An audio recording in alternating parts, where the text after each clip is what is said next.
Hey everybody, it's Anchorman here, back to the video for you guys today, talking about Quantum Break. And since I finished the game, I figured I'd do a review on the game. And since there's a lot of, I guess, controversy, at least as much as there is for any AAA exclusive release, one of the games I bought an Xbox One for since the initial reveal at E3 2013, with flipping Iceman as the lead character, featuring big talents from hit shows like Game of Thrones and The Wire. Quantum Break has finally come out, and we find ourselves asking the immortal question, should you buy Quantum Break? Quantum Break is a third-person cover shooter showcasing the unique powers of Jack Joyce, brother to genius inventor William Joyce, who invents a time machine and after a failed test run, gains the power to control time. The game took me about 10 hours to complete, including the watch time for the episodes, with 5 main acts and 4 episodes that hinge on the decisions you make. The story thus far is Jack Joyce is called by his brother to see what he's been working on for the last 6 years, to find a time machine after a misstep backfires, giving Jack and their friend Paul Serene with varying degrees of time powers.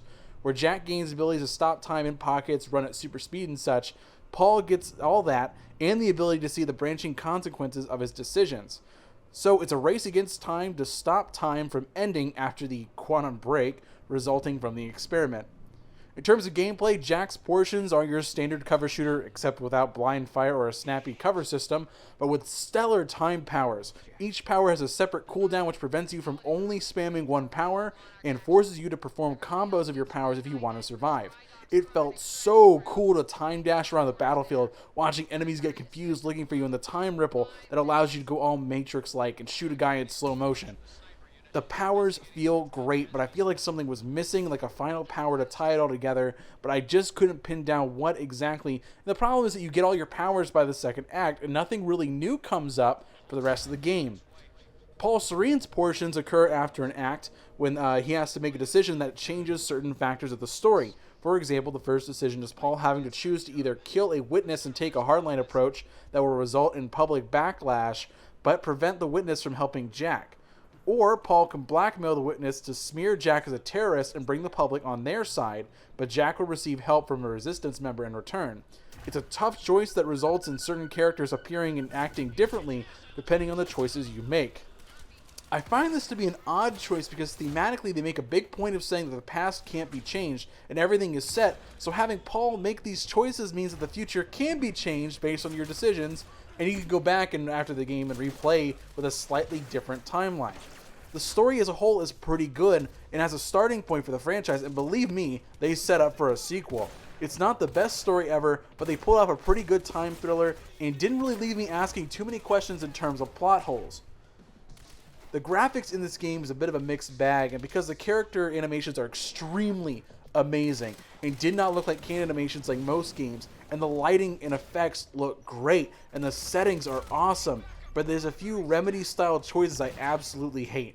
First off is this motion blur thing for slow moving gestures where it looks all shadowy, which they did in Alan Wake, but in Alan Wake it really worked because they got away with it because you're fighting shadow people. The other thing is they put this filter on the screen that makes it look like you're watching a videotape. It's an aesthetic choice I dislike, but I'm not really taking points off for it necessarily. So what's the verdict? Quantum Break is a good game. It's not a 4 out of 10 by any stretch of the imagination, but it's also not a 9 out of 10 simply because it has a good story.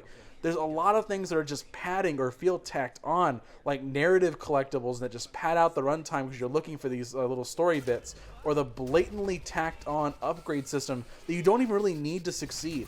It's a solid first entry in the franchise, but I just don't think the content and depth of gameplay is worth the $60 price tag. As you guys know, I don't normally give a rating based on a number system. I do it based on price.